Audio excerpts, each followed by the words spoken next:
उतरो।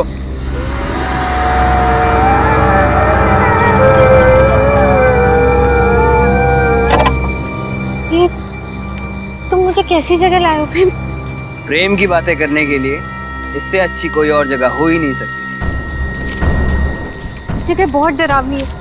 यहाँ प्रेम की नहीं, सिर्फ आत्माओं की बातें हो सकती है।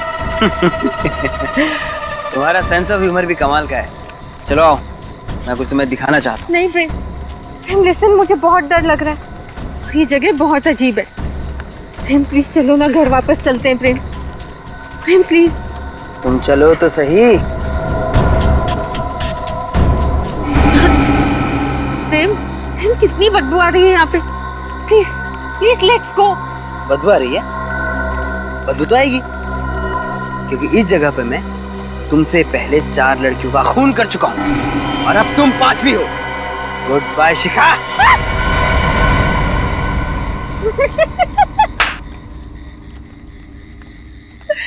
क्या हुआ, डर गई ना? अरे बाबा, मैं मजाक कर रहा था। और पागल, अगर मैं तुझे मार दूंगा तो मैं तुम्हारे बिना जी कैसे पाऊंगा? ये कैसा मजाक है प्रेम? अच्छा, ये सब छोड़ो। अब तुम्हें मैं एक ऐसा सरप्राइज गिफ्ट दूंगा जिसे देखकर तुम खुशी से फूले नहीं समाओगे। ऐसा क्या सरप्राइज? तुम आओ तो सही, आओ।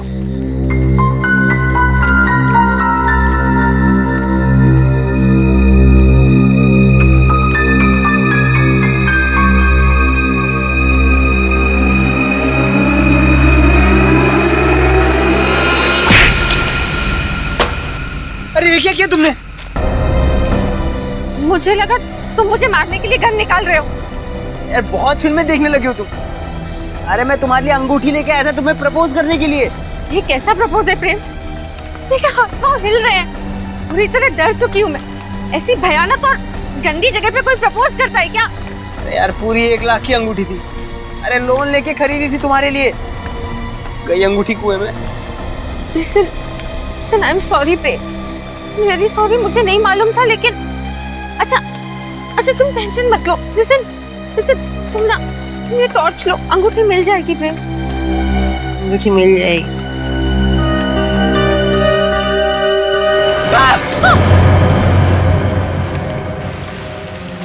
लाश बिल्कुल सड़ गई। बाहर निकालो।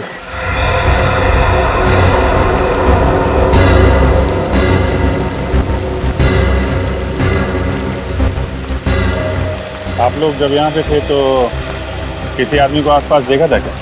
नहीं सर। सर एक्चुअल में ये जगह इतनी शांत है, तभी मैं शिखा को यहाँ लेके आया था।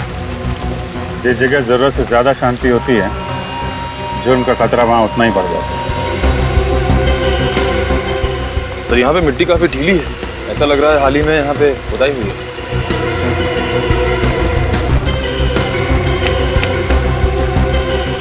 खोदने का इंतजाम करो, देखो कुछ मिलता है क्या? सर, हाँ सर। ये देखिए टायर के निशान। ये तो किसी बड़ी गाड़ी का है, कार वगैरह का। ये लोग तो मोटरसाइकिल से आए हैं ना? हाँ सर। तो ये निशान उन्हीं से या फिर विक्टिम के कार के होंगे।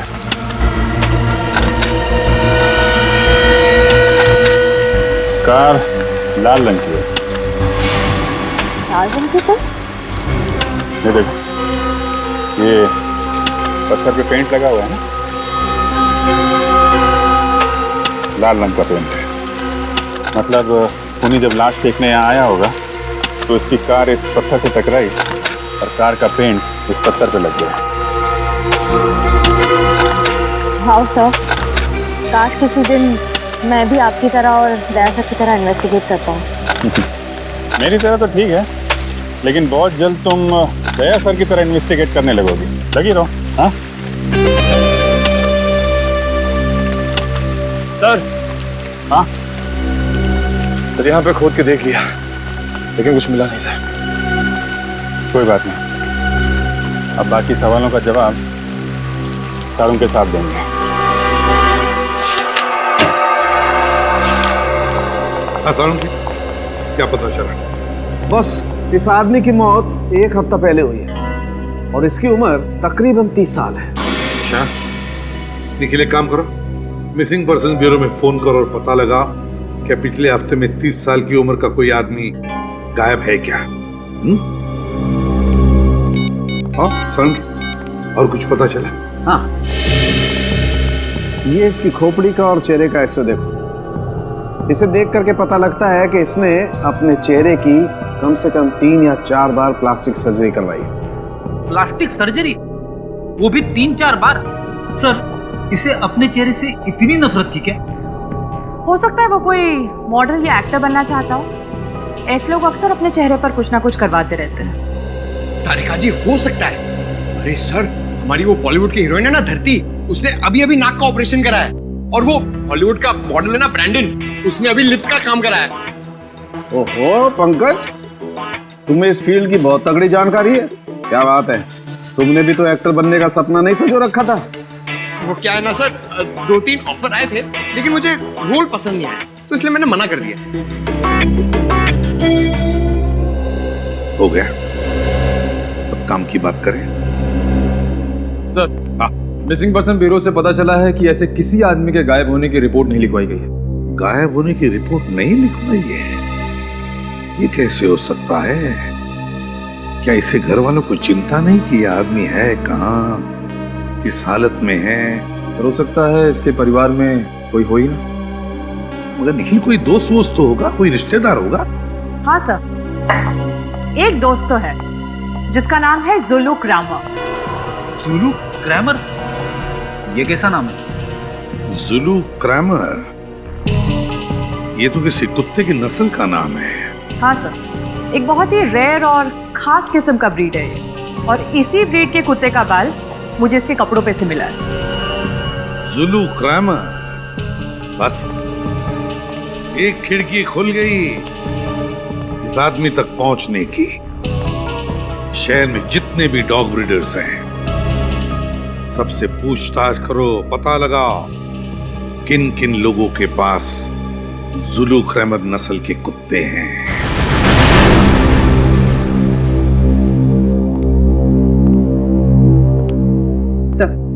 सबको डॉग्स पसंद है? बहुत। इंसान इंसान को धोखा दे सकता है, पर डॉग्स कभी नहीं। बिल्कुल सही कहा सर आप। बचपन में मेरे पास एक जर्मन शेपर्ड था, मैं तो पूरे दिन उसी के साथ खेलता रहता था। सर, मेरे पास एक लैब्राडोर था। सर, एक दिन मैं स्कूल से आई और मैंने देखा कि वो दुनिया में है ही नहीं। पता नहीं कितने दिनों तक रोती रही, बहुत तकलीफ हुई थी मुझे। तब से सोच लिया डॉग नहीं रखूंगी। I can understand। ये पेट्स ऐसे घुल मिल जाते हैं, हमारी जिंदगी का हिस्सा बन जाते हैं, हमारे परिवार का अहम सदस्य। बिल्कुल ठीक कहा आपने। आप लोग यहाँ पेट एडॉप्ट करने आए हैं, राइट? जी नहीं, दरअसल हम लोग CID से हैं, आपसे कुछ सवाल करने आए हैं जुलू क्रैमर ब्रीड के डॉग के बारे में। जुलू क्रैमर? ये तो बहुत ही महंगा ब्रीड है और इसे हम खास तौर पर अर्जेंटीना से मंगवाते हैं, पर इनका इस्तेमाल तो पुलिस इन्वेस्टिगेशन वगैरह में नहीं होता है। नहीं, हम उस वजह से आपके पास नहीं आए, हम एक केस के सिलसिले में आए। क्या आप हमें बता सकते हैं कि पिछले कुछ महीनों में कितने लोगों ने जुलू क्रैमर ब्रीड का डॉग खरीदा है? जी बिल्कुल, अभी बताता हूँ।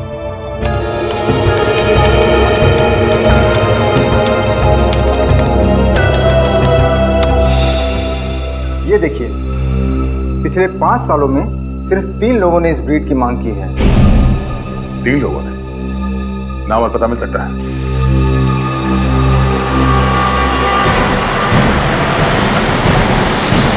सर बस बस यही घर लेफ्ट में।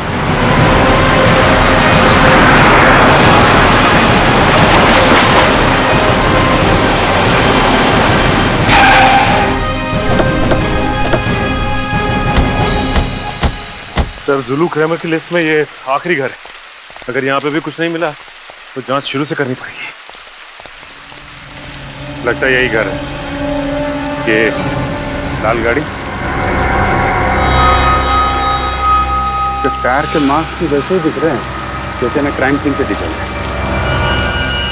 सर बाईं तरफ स्क्रैच भी।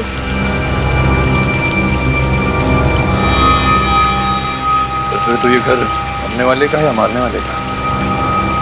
लाश के ऊपर से कुत्ते का बाल और ये यहाँ पे ये गाड़ी, दोनों में कुछ ना कुछ संबंध तो है। देखते हैं घर का मालिक राजीव कुमार मरने वाला है या मारने वाला।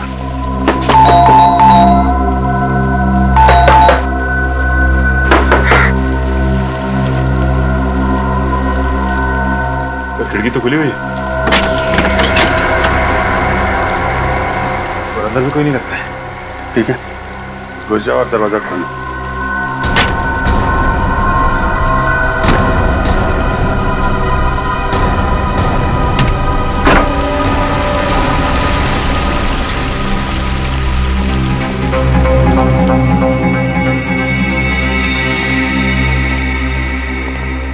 सारा सामान बिखरा पड़ा है।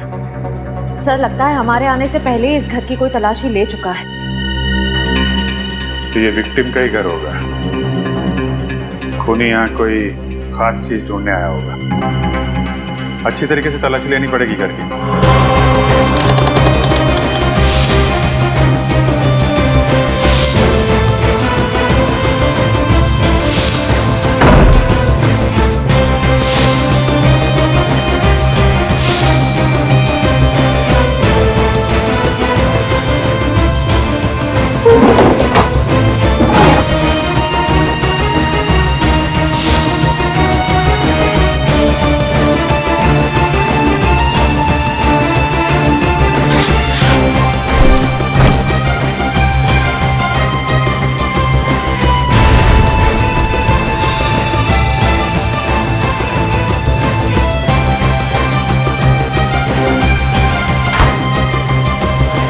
कमाल की बात है सर, इस पूरे घर में घर के मालिक की एक भी फोटोग्राफ नहीं।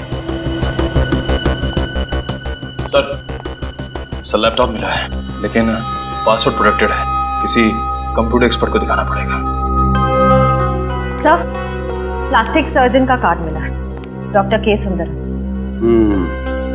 डॉक्टर साळुंखे ने भी बताया था ना, मरने वाले ने प्लास्टिक सर्जरी करा रखी। इसे देख करके पता लगता है कि इसने अपने चेहरे की कम से कम 3 या 4 बार प्लास्टिक सर्जरी करवाई।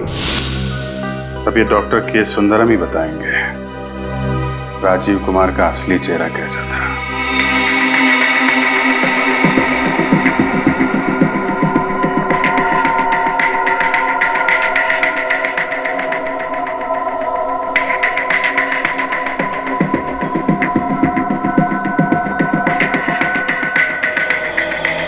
ठीक है, आप परसों सुबह 11 बजे की अपॉइंटमेंट लीजिए, उस वक्त आपका ऑपरेशन होगा।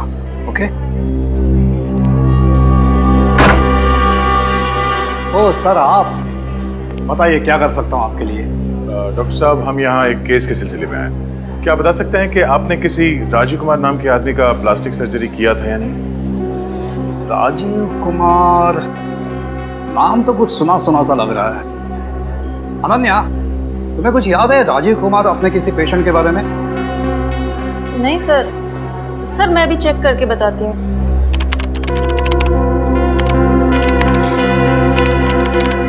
हाँ सर, पिछले साल अक्टूबर में इसने सर्जरी करवाई थी आपसे।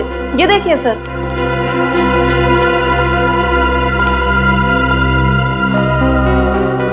ये देखिए सर, ये सर्जरी पहले ऐसे दिखते थे और सर्जरी के बाद में ऐसे।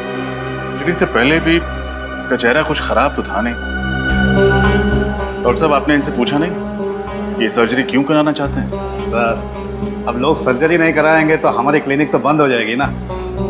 और आप मानो या ना मानो, लेकिन सर्जरी के बाद इनके चेहरे पर एक अलग सा चार्म आ गया है। चार्म तो नहीं, पर सर पता नहीं क्यों इनका पुराना चेहरा कुछ जाना पहचाना सा लग रहा है। जाना पहचाना सा? हाँ सर, ऐसा लगता है कि ये कोई पुराना अपराधी है और इसने अपनी पहचान छुपाने के लिए प्लास्टिक सर्जरी कराई। पुराना अपराधी? देखते हमारे क्रिमिनल डेटाबेस में असली पहचान क्या है इस राजीव कुमार की। बहुत कर ली सीआईडी की नौकरी, अब ये काम मुझसे नहीं होगा। हुआ क्या फ्रेडी? हम लोगों ने इतने केसेस सॉल्व किए हैं, हर केस के बाद मुझे ऐसा लगता है कि मैं एक इंटेलिजेंट सीआईडी ऑफिसर बन गया हूं। मगर नहीं, इस बार भी कुछ ऐसा हुआ है, मेरी कुछ समझ में नहीं आ रहा है। ऐसा हुआ क्या है, कुछ बोलोगे भी? नहीं बोलूंगा, आप बस मेरा इस्तीफा लिखवा दीजिए, मैं अभी जाके एसीपी साहब को दे देता हूँ। अरे क्या हुआ है? ऐसा भी क्या सीरियस डिस्कशन हो रहा है? सब फ्रेडी सर सीआईडी छोड़ रहे हैं। फ्रेडी सर सीआईडी छोड़। ये लॉटरी कब लग गई है?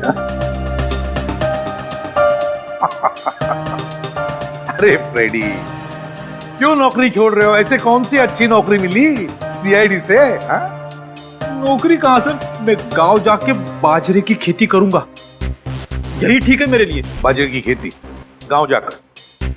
थोड़ी देर रुकना, पहले ये बताओ हुआ क्या?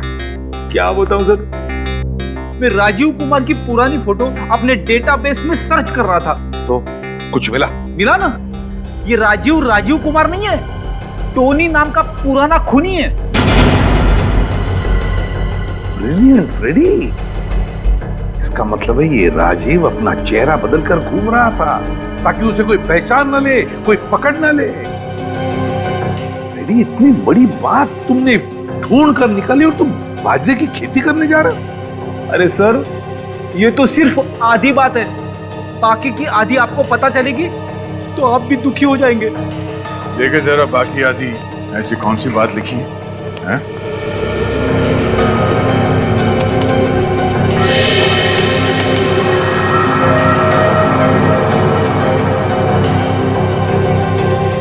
ये कैसे हो सकता है?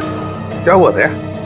सर, पुलिस ने टोनी को पकड़ लिया था, मगर रिकॉर्ड्स के मुताबिक 3 साल पहले बिंजलपुर जेल में उसे फांसी दी गई थी। क्या? टोनी को बिंजलपुर जेल में फांसी हो चुकी है? हाँ सर, ये देखिए 3 साल पहले। इस बिंजलपुर जेल जाकर टोनी का पूरा इतिहास निकालो। ये क्या कह रहे हैं आप? टोनी का मर्डर हो गया, वो भी 1 हफ्ते पहले?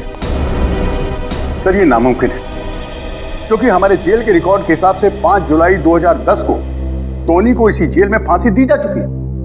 ये रिकॉर्ड्स हम पढ़ चुके हैं जेलर साहब, इसीलिए हम आपको ये बताने आए हैं कि कहीं ना कहीं कुछ ना कुछ गलती जरूर हो रही है। आपके कहने का क्या मतलब? हमारी ये जेल के रिकॉर्ड गलत है?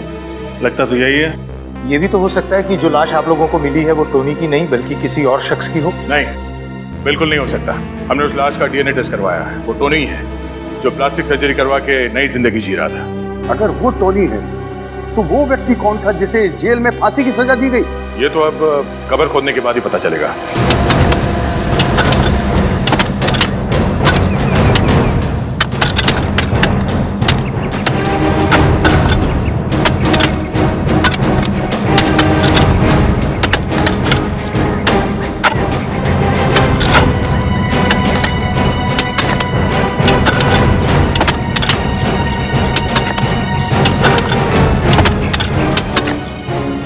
टोनी जब जिंदा था उसका बर्ताव वगैरह कैसा था? मुझे पता नहीं सर, मैं उससे कभी नहीं मिला। क्या है कि 2 साल पहले ही मेरा यहाँ ट्रांसफर हुआ है। और तुम? सर, मेरा पिछले महीने ही यहाँ ट्रांसफर हुआ, मैं भी कभी नहीं मिला उससे। जेल में कोई तो होगा जो टोनी के वक्त का होगा। सर, कॉफिन मिल गया। निकालो बाहर, संभाल के, संभाल के बोलो सर। सर, अब तक तो इसमें लाश कंकाल बन चुकी होगी, फिर आप लोग कैसे पहचानेंगे कि ये किसकी लाश है? टोनी की लाश को तो पहचान लिया, इसे भी पहचान लेंगे।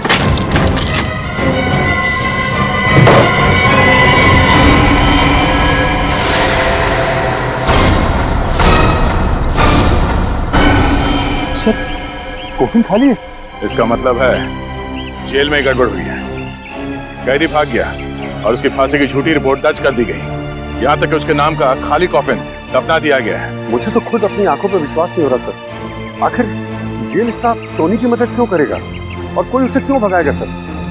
टोनी को जब फांसी हुई थी उस वक्त यहाँ जितने ऑफिसर्स थे उन सब की लिस्ट चाहिए मुझे। Yes sir, you will get it sir.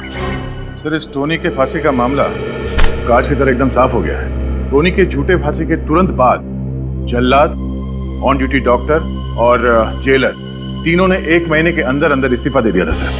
ओह, इन्होंने 1 महीने के अंदर अंदर नौकरी छोड़ दी। तो इसका एक ही मतलब हो सकता है दया कि टोनी को बचाने में इन तीनों का हाथ है, तीनों का हाथ है।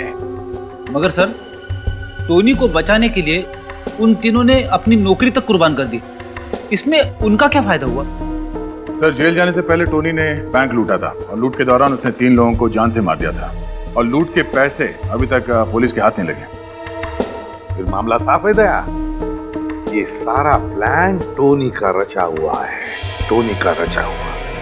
उसने उन तीनों को बैंक से लूटे हुए पैसों की लालच दिखाई। हाँ सर, सबने मिल बांट के पैसे खाए हैं सर।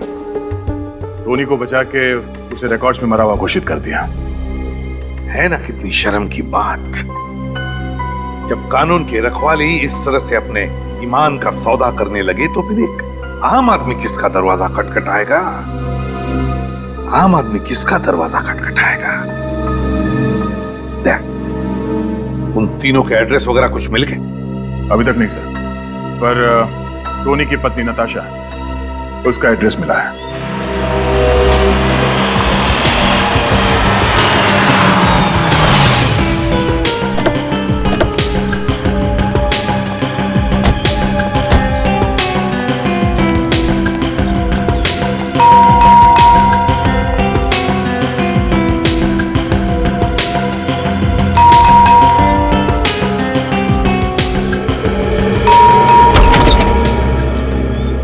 जी कहिए, आप लोग कौन?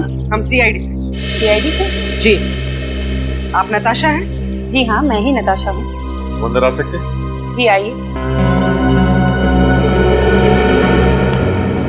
बैठिए। जी नहीं, नताशा जी हम बैठेंगे नहीं।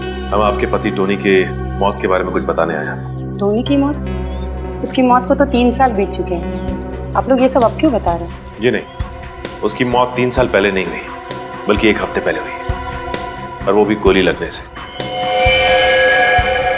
क्या आप लोग ये सब क्या कह रहे हैं? उसे तो फांसी दी गई थी, वो भी 2010 में। जी नहीं, उसे फांसी नहीं दी गई, ये सिर्फ एक दिखावा था। ओह, मुझे तो लगा था उसने सिर्फ मेरे साथ ही दिखावा किया, और उसने तो कानून को भी धोखा दे दिया। कहीं ये झूठी हैरानी दिखा के तुम ये तो नहीं साबित करना चाहते कि तुम वाकई में टोनी के बारे में कुछ जानती नहीं हो? टोनी जिंदा था। इन 3 सालों में वो तुमसे मिलने कभी ना कभी आया ही होगा। टोनी ने मुझे धोखा देकर मुझसे शादी की थी। मैं समझती थी कि वो एक शरीफ आदमी है, पर जैसे ही मुझे पता चला कि वो एक मुजरिम है, मैंने उसे छोड़ दिया। यहाँ तक कि उसकी लाश भी लेने नहीं गई थी। ओह, शायद इसलिए कि आप जानती थी कि वो लाश टोनी की है ही नहीं। देखिए, आप लोग बेवजह मुझ पे शक कर रहे हैं। चलिए मान लेते हैं कि आप सच बोल रही हैं। वैसे आप काम क्या करती हैं?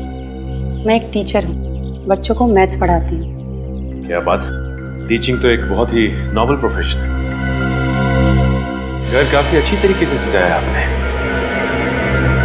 Thank you. उम्मीद करते हैं कि आपको दोबारा तकलीफ देने की जरूरत ना पड़े।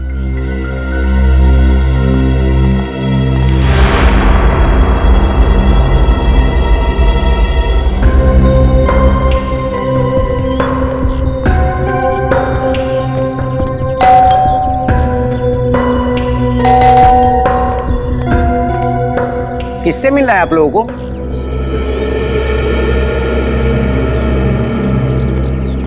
हमें प्रशांत कुमार से मिलना है। यहीं रहते ना? उनकी तो 2 हफ्ते पहले मौत हो गई।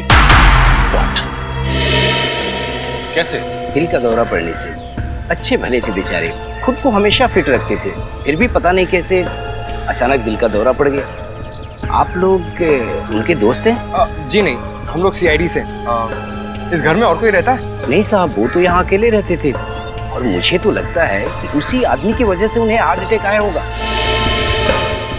किस आदमी की वजह से? 2 हफ्ते पहले उनकी किसी आदमी के साथ घर के बाहर बहस हो रही थी। किस बात पे बहस हो रही थी? वो तो पता नहीं, पर वो दोनों एक दूसरे पर इतना जोर से चिल्ला रहे थे कि आस पड़ोस में आवाज गूंजने लगी, और सारे लोग अपने घर से बाहर आ गए तमाशा देखने। जिस आदमी से बहस हो रही थी, उसका चेहरा याद है आपको? हाँ साहब, चेहरा याद है। स्केच बनवाइए उसका। Yes sir. क्या? ठीक है। क्या हुआ सर? टोनी की फांसी के दौरान जो डॉक्टर मौजूद था, 2 हफ्ते पहले एक सड़क दुर्घटना में उसकी भी मौत हो गई। सर ये रहे नताशा के बैंक स्टेटमेंट। पिछले 3 सालों से हर महीने कोई उसके अकाउंट में 1 लाख रुपए जमा कर रहा है। तो ये राज है नताशा के घर के वो सारे कीमती सामान का, जो एक प्राइमरी स्कूल टीचर सिर्फ अपने पगार से नहीं खरीद सकती। हाँ सर, ये सारा का सारा पैसा नताशा के अकाउंट में लगता है ये टोनी ही जमा करवा रहा है। एग्जैक्टली सचिन, और कौन करेगा? इस नताशा ने हमसे झूठ बोला, इसे एक बार फिर से मिलना पड़ेगा। चलो।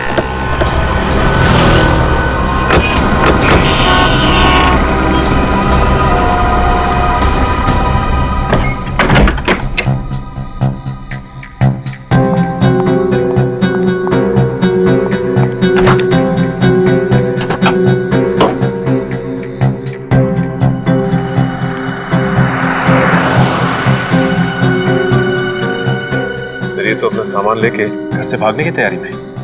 चलो इनकी मदद कर देते हैं।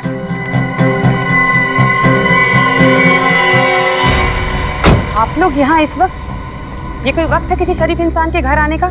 शराफत की कितनी बड़ी गुड़िया हो तुम, उसका खुलासा तुम्हारे बैंक डिटेल्स में कर दिया। आप लोग मेरी जासूसी कर रहे हैं। तुमने हमसे झूठ क्यों कहा कि तुम टोनी से एक बार भी नहीं मिले? टोनी बहुत चाहता था आपको, हाँ? हर महीने 1 लाख रुपए देता था। हमें तुम पर सख्ती से पेश आने पर मजबूर मत करो। सच बोलने का मूड है या तू रख के? हाँ, जेल से निकलने के बाद टोनी आया था मेरे पास। उसने मुझसे झूठ बोला। उसने कहा था कि सारे गलत धंधे छोड़कर वो शराफत की जिंदगी गुजारेगा, लेकिन नहीं। सांप जैसे डसना नहीं छोड़ता ना, वैसे ही टोनी जैसा मुजरिम कभी गुनाह का रास्ता छोड़ ही नहीं सकता। तो तुमने उसे फिर छोड़ दिया? हाँ, और क्या करती मैं। पिछले कुछ दिनों से मुझे धमकी भरे फोन आ रहे थे। वो आदमी कह रहा था कि इस पाप की कमाई का कीमत चुकाने का वक्त आ गया है। कौन था वो? पता नहीं सर, किसी प्राइवेट नंबर से फोन आ रहा था। जब आप लोगों ने मुझे टोनी की मौत की खबर सुनाई तो मैं बहुत डर गई थी। मुझे लगा वो आदमी मुझे भी मार डालेगा, इसलिए मैं शहर छोड़कर भाग रही थी। ये बात आपने हमें पहले क्यों नहीं बताई? मुझे लगा आप लोग मेरी बातों पर यकीन नहीं करेंगे और मुझे भी जेल में डाल देंगे। कानून कभी बेगुनाह लोगों को सजा नहीं देता। आप घबराइए मत। जब तक वो खूनी पकड़ा नहीं जाता, हम आपको पूरी सुरक्षा देंगे।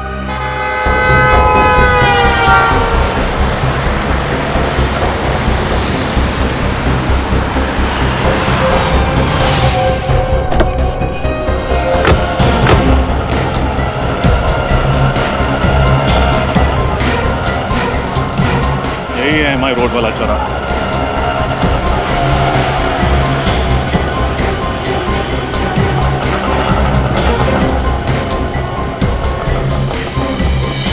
टोनी के केस के दौरान जो मेडिकल डॉक्टर मौजूद था, उसका एक्सीडेंट ठीक इसी जगह पर हुआ था। सर, फिर तो सामने वाले गराज वाले ने जरूर कुछ ना कुछ देखा होगा। चलो चल के पूछते हैं।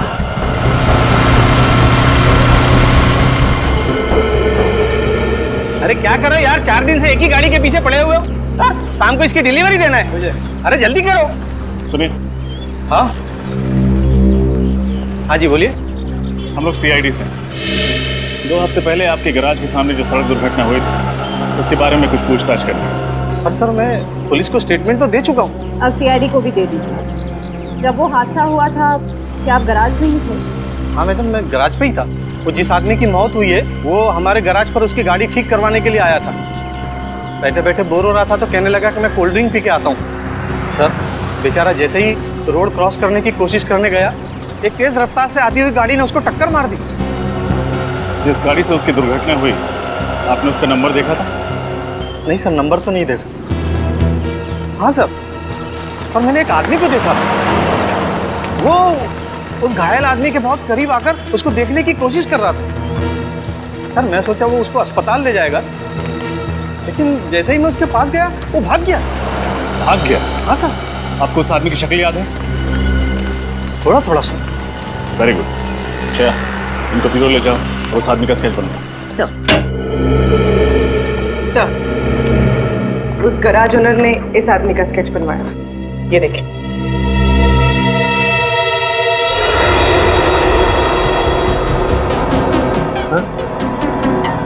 ये तो संजय है, विंजलपुर जेल का डेप्यूटी जेलर। संजय, विंजलपुर जेल का डेप्यूटी जेलर, और ये मार रहा है सबको?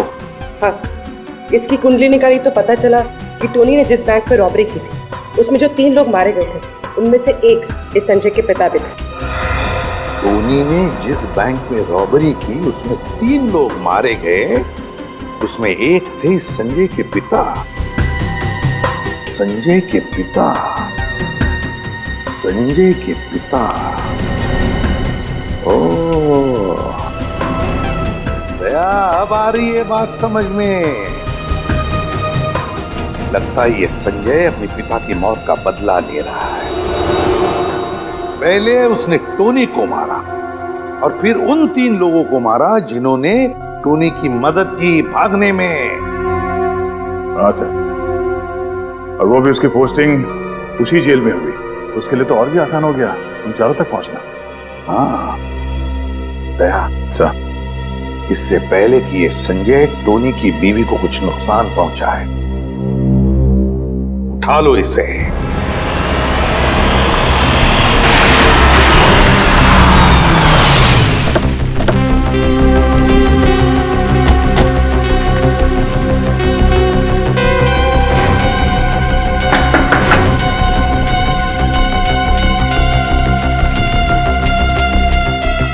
कोई दिखाई दे नहीं रहा।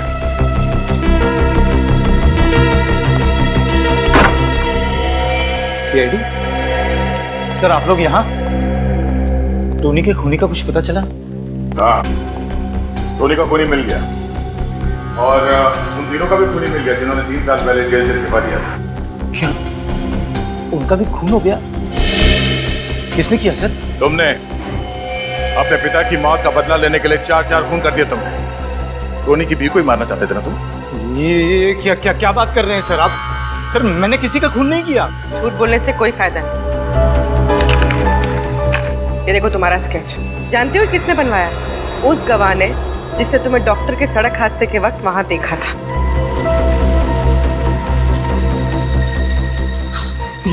ये सच है सर, मैं डॉक्टर का पीछा कर रहा था, लेकिन मैंने उसे नहीं मारा सर। मैं तो सिर्फ जेल में हुई साजिश की तहकीकात करना चाहता था। मैं जानना चाहता था कि मेरे पिता के कातिल को उसके जुर्म की सजा मिली है कि नहीं सर। फिर एक बार झूठ। तुम जेलर के घर गए थे और जेलर के पड़ोसी ने तुम्हें वहां देखा भी था। हाँ सर, जेलर के घर भी गया था मैं सिर्फ जानना चाहता था कि आखिर 3 साल पहले हुआ क्या था। लेकिन सर मुझे नहीं मालूम था कि उन सब का एक के बाद एक कत्ल होने लगेगा। देख, अगर तू ये सोच रहा है कि सीआईडी से झूठ बोलकर तू बच जाएगा तो ये ख्याल अपने दिमाग से निकाल। चुपचाप बता सच क्या है। सर मेरा यकीन कीजिए सर, मैंने कुछ नहीं किया सर। मुझे तो ये भी नहीं मालूम था कि जेल में इतनी बड़ी साजिश हुई है। सर पिछले महीने मेरा जब जेल में तबादला हुआ तो मुझे जेल के कागजात में बहुत सारी गड़बड़ियां दिखाई दी। बस मैं तभी से उसकी तहकीकात में लग गया था। अच्छा, उस डॉक्टर पे किसने गाड़ी चढ़ाई, कुछ देखा था तुमने? नहीं सर, जिसने गाड़ी चढ़ाई मैं उसका चेहरा नहीं देख पाया, लेकिन हाँ सर गाड़ी का रंग लाल था। लाल क्रेडॉक गाड़ी थी वो सर। लाल क्रेडॉक? सर उस कुएं के पास भी तो हमें इस गाड़ी के निशान मिले थे। पता करना पड़ेगा आखिर कौन है वो जिसे इस पुरानी केस में इतनी दिलचस्पी है। और कितना टाइम लगेगा धीरज? पिछले 2 दिनों से तुम इस लैपटॉप के साथ कसरत कर रहे हो, अभी भी ये पासवर्ड खुला नहीं क्या? सर इसका पासवर्ड बहुत ही अलग किस्म का है सर। मुझे तो लगता है कि सर टोनी ने इस लैपटॉप में बहुत ही खास इन्फॉर्मेशन लगा रखी है सर।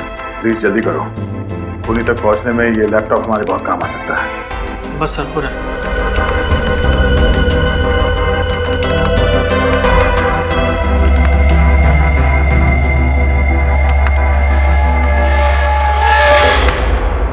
हो गया सर। सर पासवर्ड क्रैक हो गया। पासवर्ड क्रैक हो गया? Very good, thank you very much. तुम जा सकते हो। Thank you sir. हाँ थैंक्स।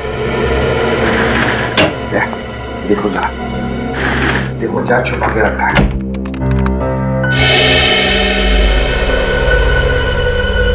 ये तो किसी बैंक का ब्लूप्रिंट है सर। क्या है ये? टोनी पहले भी किसी बैंक रॉबरी में पकड़ा गया था ना? हाँ सर।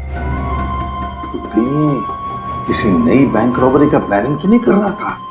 हाँ सर, अगर टोनी का खून संजय ने नहीं किया तो हो सकता है इन सारे मौतों का संबंध इस नए वाले बैंक रॉबरी से। हाँ, नई बैंक रॉबरी, नई वाली बैंक रॉबरी।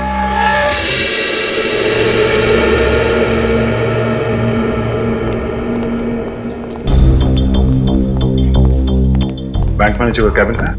ये right. Thank you.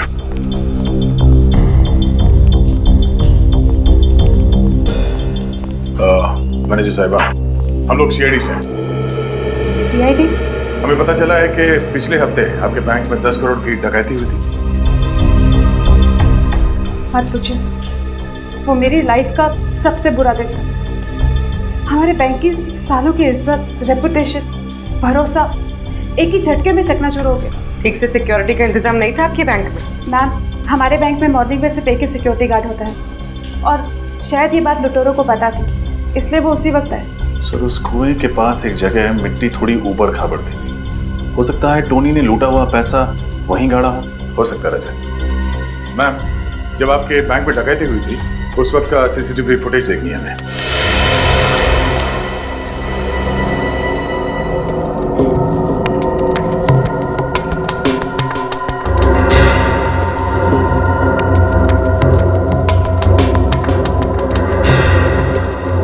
Sir, mask के कारण चेहरा नहीं दिख रहा, लेकिन लुटेरे के डील डॉल से पता लगता है कि ये टोनी तो नहीं हो सकता। टोनी तो काफी लंबा हट्टा कट्टा आदमी था, ये कोई और ही है।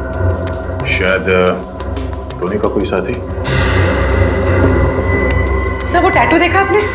जरा एक मिनट से रिवाइंड करो। पॉज करो।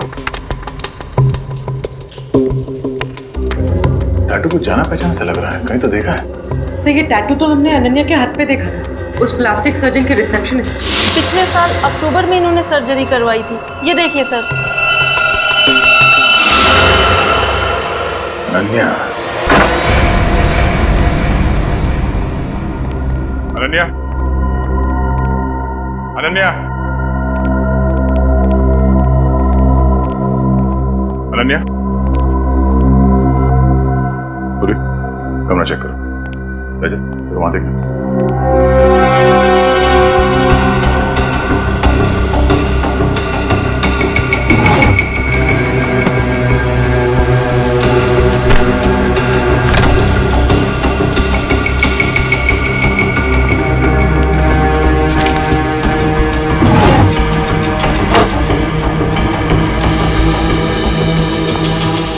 सर, अनन्या नहीं है, तब भाग गई। सर, फोन के पास इस बस कंपनी का कार्ड है। और कहीं इसी बस में बैठ के शहर छोड़ने के चक्कर में तो नहीं है? फोन करके देखते हैं।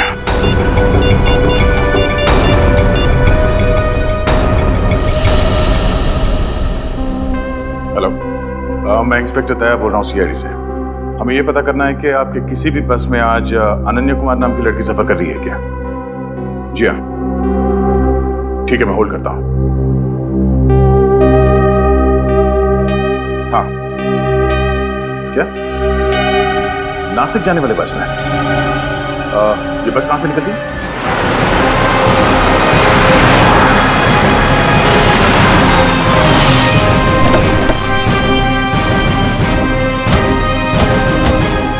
यहीं से बस में बैठकर अनन्या शहर छोड़ने वाली है। कहीं हमें देखकर भाग न जाए। एक काम करो, आसपास फैल जाओ और नजर रखना उस पर।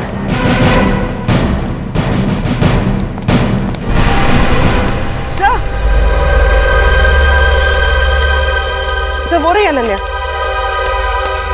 पकड़ो से।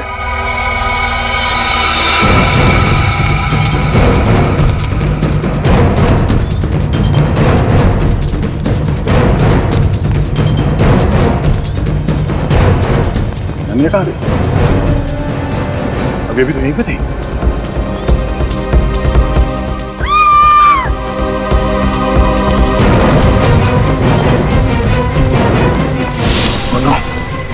अनन्या, अनन्या, अनन्या ठीक हो?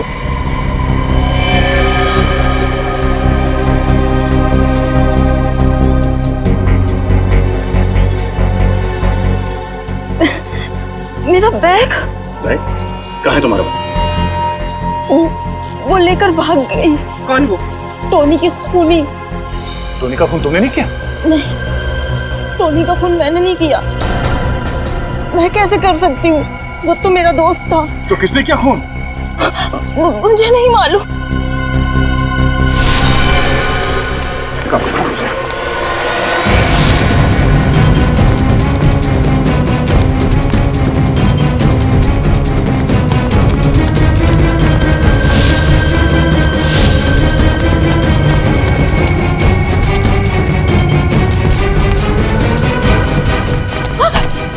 कहाँ भाग रही है?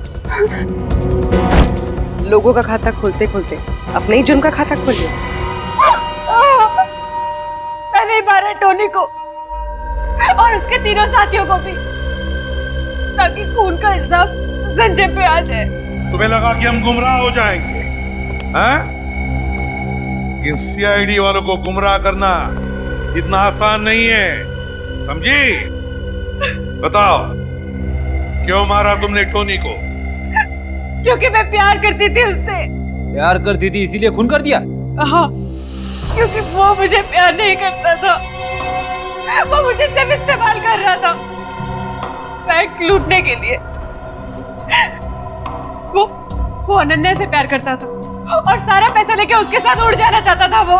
इसीलिए पहले टोनी को मार के उसने जिस कुएं के पास वो पैसे गाड़ के रखे थे उसे पहले निकाला। हाँ? हाँ।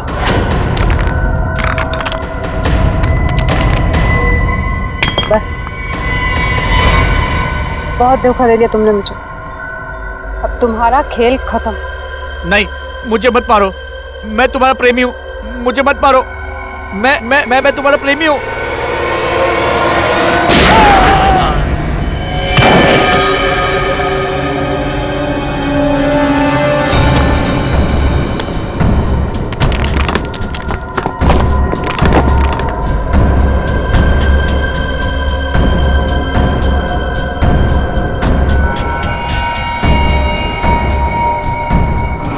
टोनी के पास भी आधा पैसा था, बाकी का आधा पैसा उस अनन्या के पास था।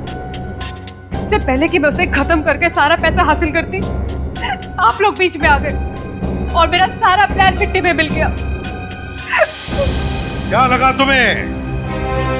प्यार में हार गई तो लोगों को मारती फिरोगी? 4 खून किए तुमने, 4 खून। तुम्हें तो फांसी ही होगी। अब जेल में सड़ते बैठना फांसी का ऑर्डर आने तक।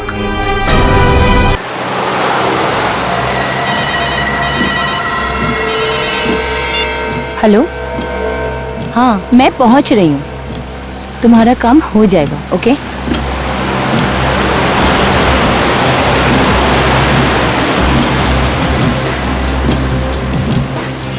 ये लोग रास्ते में साइन बोर्ड क्यों नहीं लगाते हैं? पहले तो गलत लेफ्ट ले लिया, अब गलत राइट। ऐसे तो मैं सारी रात यहीं पे चक्कर लगाती रहूंगी।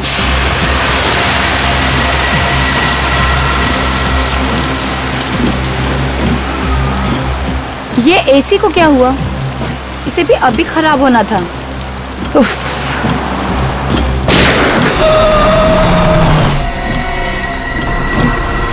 गोली की आवाज ये कहां से आई?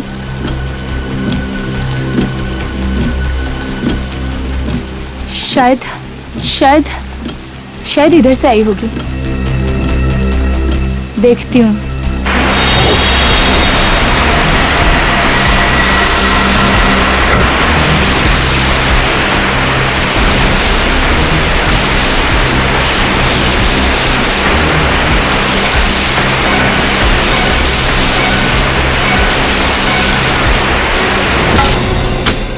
आकाशी जी, पूरा फार्म हाउस तोड़ाने की क्या जरूरत थी? थोड़ा बहुत मरम्मत कराते तो भी चल जाता। गुनीत जी, मैं एक बार आपको बोल चुकी हूँ, मैं आपको बार बार नहीं कह सकती कि मुझे ये पुराना फार्म हाउस नहीं चाहिए।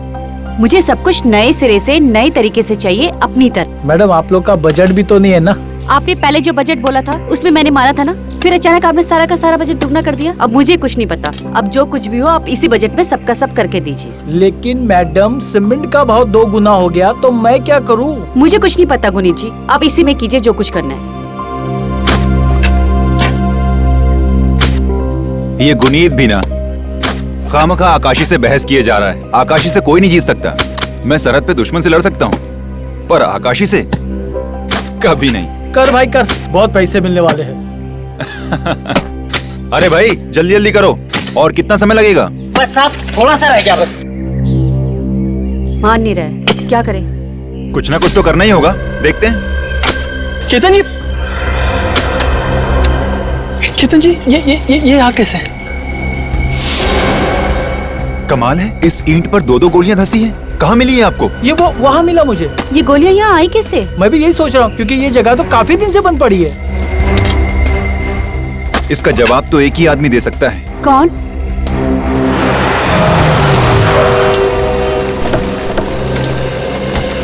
आओ आओ दया। और केतन?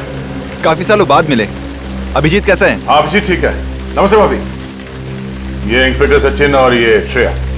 नमस्ते। नमस्ते। कहो कैसे याद किया? क्या बात है? कुछ परेशान लग रहा? हाँ दया, ये देखो ईंटों पर गोलियां धसी हैं और ढूंढने पर इस पतरे पर भी गोलियों के निशान मिले। मुझे कुछ अजीब लगा, इसलिए सोचा तुम्हें इन्फॉर्म कर दूं। गोली के निशान? सर लगता है यहाँ कोई हादसा हुआ है। हाँ कोई हादसा हुआ और शायद गोलीबारी हुई होगी। अच्छा, इसके अलावा कुछ और मिला है? नहीं, और कुछ तो नहीं। सर अगर गोलियां चली थी तो किसी ने आवाज तो सुनी होगी। हाँ आवाज तो सुनी होगी। ये फार्म हाउस कब खरीदा तुमने? यही हाल ही में। कोई मिस्टर संजीव है, उनसे। वैसे पता चला कि काफी सालों से वो यहाँ नहीं आए हैं और ये फार्म हाउस भी काफी सालों से बंद पड़ा है। और रिनोवेशन के लिए तुमने ये फार्म हाउस तोड़ दिया। हमारा ये जानना बहुत जरूरी है कि कौन से कमरे में क्या हुआ था, कब हुआ था और क्यों हुआ था। शायद इस बारे में तुम्हारी मदद मिस्टर गुनीत कर सकें। गुनीत? हाँ, ये मेरे आर्किटेक्ट हैं। जी सर। अच्छा, ये पत्रा और ये ईंट कहाँ मिला था? सर आइए बताता हूँ।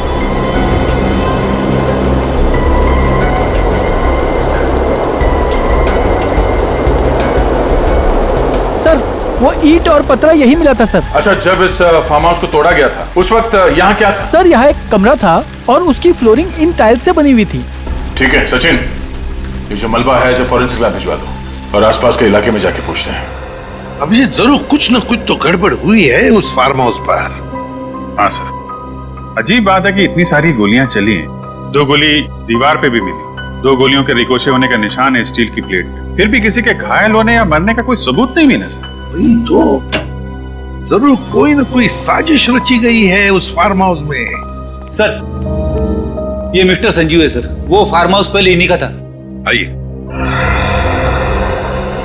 सर ये सच है कि वो फार्म हाउस पहले मेरा था, लेकिन वहां कब और क्यों गोलियां चली इसका मुझे कोई अंदाजा नहीं है सर। ये लो, सुन लिया अभिजीत? इनके फार्म हाउस में गोलियां चली मगर इन्हें पता ही नहीं। ये कैसे हो सकता है? मैं सच कह रहा हूँ सर। कैसे यकीन करें आपकी बात? अगर आप लोगों को मेरी बात पर यकीन नहीं है तो ये देख लीजिए। क्या ये? कोर्ट के कागजात हैं, जिससे साफ साफ जाहिर होता है कि केतन और आकाशी को ये फार्म हाउस बेचने से पहले इस प्रॉपर्टी को लेकर केस चल रहा था। 2003 से ये फार्म हाउस कोर्ट के कब्जे में था सर, और 2 महीने पहले जैसे ही कोर्ट का फैसला मेरी फेवर में आया, मैंने तुरंत ये फार्म हाउस केतन और आकाशी को बेच दिया। आकाशी और केतन को बेच दिया? ये नीलांजना कौन है? नीलांजना मेरी आंटी है सर, और इस फार्म हाउस को लेकर कोर्ट में जो केस चल रहा था ना, वो इसी के साथ चल रहा था, मेरी आंटी नीलांजना के साथ। तो आपके मुताबिक 2003 से यानी 9 साल से इस फार्म हाउस में कोई नहीं रह रहा था, ये बिल्कुल खाली पड़ा था? जी सर, और जब वो फार्म हाउस खाली पड़ा था तो यहाँ पर किसी के मारने मरने का सवाल ही पैदा नहीं होता। फिर भी गोलियां तो चली है ना संजीव जी आपके फार्म हाउस में। आपकी आंटी नीलांजना से भी मिलना पड़ेगा। अभिजीत, इस फार्म हाउस के आसपास जो गांव है वहां भी जाकर पूछताछ करनी पड़ेगी। किसे पता था कि केतन वो फार्म हाउस खरीदेगा और वहां पे गड़े मुर्दे पाए जाएंगे? सर हो सकता है यहाँ पे कोई गैर कानूनी काम हो रहा हो। और सर इसी चक्कर में शायद यहाँ गोलीबारी हुई होगी। होने को तो बहुत कुछ हो सकता है, हमें पता करना है कि आखिर यहाँ पे हुआ क्या था। वो देखिए सर, गाड़ी। सर वहाँ जो आदमी बैठा है शायद उसे कुछ पता हो। चल के देखते हैं। सर ये तो हकीम की दुकान लग रही है। हकीम की दुकान ऐसे सुनसान जंगल? हाँ, ऐसी जगह पे। सुनो भाई साहब जी, आप लोग शहर से इतनी दूर इस सुनसान जगह पे कैसे? हम यहाँ कुछ तहकीकात करने आए। कैसी तहकीकात? अच्छा ये बताइए कि आप यहाँ कब से? तकरीबन 10 साल हो गए, लेकिन आप तहकीकात किस बात की कर रहे हैं? वो यहाँ कंसारा के जंगल में एक फार्म हाउस है, हमें उसके बारे में कुछ जानकारी चाहिए। अच्छा वो फार्म हाउस जो अभी अभी बेचा गया वो? हाँ वही। अच्छा कुछ सालों पहले या कुछ महीनों पहले वहाँ पे गोलीबारी हुई थी, उसके बारे में कुछ जानकारी है? कुछ मालूम है आपको? नहीं साहब, मैं सुबह 10 बजे आता हूँ और 5 बजे चले जाता हूँ, मैंने कुछ नहीं देखा साहब। हो सकता है गोली चलने की आवाज सुनी हो आपने? नहीं साहब, कुछ नहीं, लेकिन हाँ 2-3 साल पहले एक अजीब घटना घटी थी। कैसी अजीब बात? क्या हुआ था? उस फार्म हाउस के पास एक गाड़ी मिली थी। गाड़ी? कब पाई गई थी गाड़ी? कौन था उसमें? 2010 में गाड़ी मिली, गाड़ी खाली थी, धीरे धीरे बच्चों के खेलने की साधन बन गई और उसमें जो सामान था वो गांव वाले लेके गए। कैसा सामान? एक औरत का बटुआ था और एक अटैची थी, उसमें औरत के कपड़े थे। औरत के कपड़े? हाँ। आपने पुलिस में खबर नहीं की? जी नहीं, किसी ने जरूरी नहीं समझा। अब वो गाड़ी कहाँ है? वो गाड़ी कंसारा जंगल के पास मिलेगी और बच्चे लोग उसमें लुका छुपी खेलते हैं। ठीक है, थैंक यू। सर ये बात कुछ हजम नहीं हुई। अगर कोई अपनी गाड़ी लेकर जाएगा तो अपना सामान भी तो साथ ले जाएगा ताकि कोई सुराग ना छूट जाए। हो सकता है वो लड़की वहाँ किसी काम से उतरी हो और वापस लौटी ना हो। उस गाड़ी की तलाशी लेते हैं, चलो।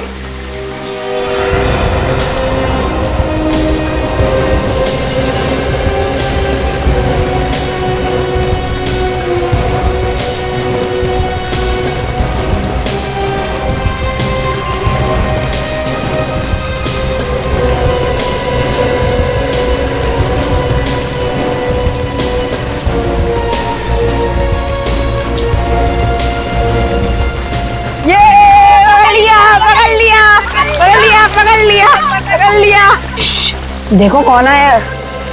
हेलो बच्चों, मेरा नाम दया है।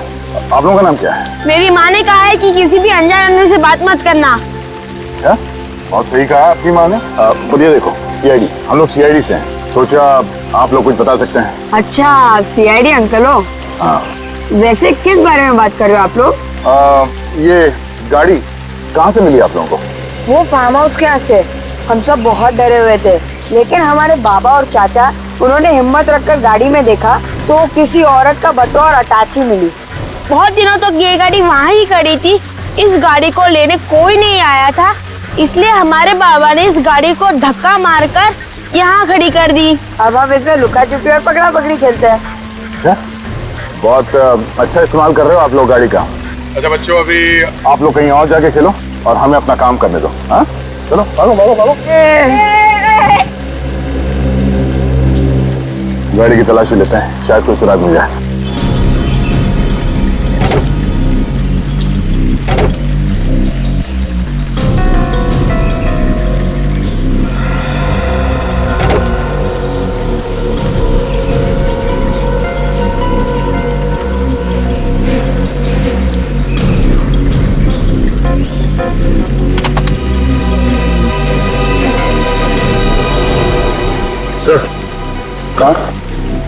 ये देखिए सर, ये पावती मिली अंदर से। ये तो किसी पेट्रोल पंप का रिसीट है। 5 नवंबर 2010 को इस गाड़ी वाली औरत ने इस गाड़ी में पेट्रोल भरा था। सर, पेट्रोल पंप पे जाके पूछताछ करें? लगता नहीं कोई फायदा होगा। जरूरी नहीं कि उस दिन जिस आदमी ने इस गाड़ी में पेट्रोल डाला हो वो आज भी वहीं पे काम कर रहा हो। सचिन, एक काम करो, गाड़ी का चेसिस नंबर निकालो और आरटीओ से पता करो कि इस गाड़ी का मालिक कौन है। सर।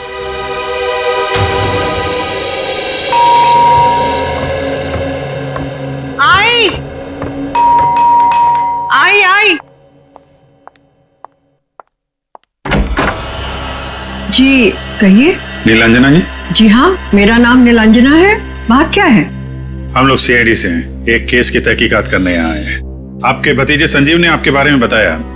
हाँ, अभी थोड़ी देर पहले ही उसने फोन पे सारी बातें बताई थी और ये भी कहा था कि आप लोग आने वाले हैं। आइए ना, अंदर आइए, आइए।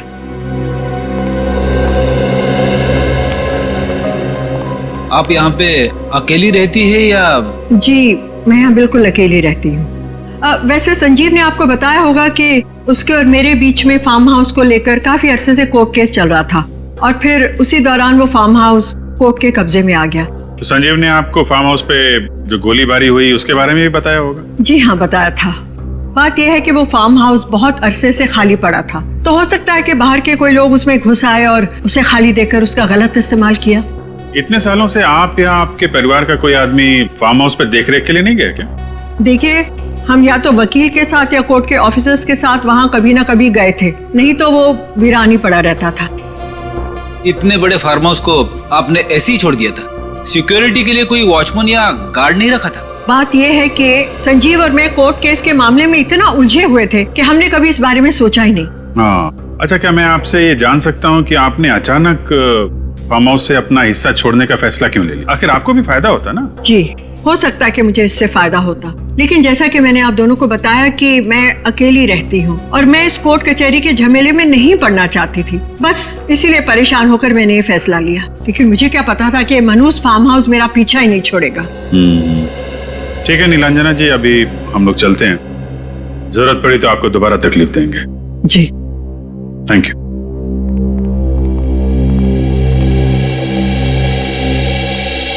सर 2010 में ये कार इस फार्म हाउस के बिल्कुल पास में खड़ी थी। एक लड़की जंगल के बीचों बीच इसी फार्म हाउस के सामने अपनी गाड़ी पार्क करती है, गाड़ी के अंदर अपना सारा सामान छोड़ के गायब हो जाती है। वही तो, ये इत्तेफाक कैसे हो सकता है अभिजीत? ये कुछ और ही चक्कर है, कुछ ना कुछ तो गड़बड़ जरूर है, कुछ ना कुछ गड़बड़ जरूर है ना सर। इस फार्म हाउस के शूट आउट में और इस लड़की का कोई ना कोई कनेक्शन है सर। हाँ, और फिर गाड़ी में क्या हमें कोई हाथापाई के निशान मिले या तोड़फोड़ के निशान? नहीं सर, गाड़ी के आसपास, गाड़ी के अंदर सब कुछ सही सलामत है, ऐसा कुछ भी नहीं मिला। अभिजीत, वो लड़की जरूर उस फार्म हाउस की तरफ ही गई है, फार्म हाउस की तरफ। जी सर, फार्म हाउस के चारों तरफ जंगल है, कोई बस्ती नहीं है, कोई मकान नहीं है, तो जाएगी कहाँ? सर कहीं ऐसा तो नहीं कि उसे किसी जंगली जानवर ने खा लिया हो? हो सकता है किसी जंगली जानवर ने खा लिया हो उसे।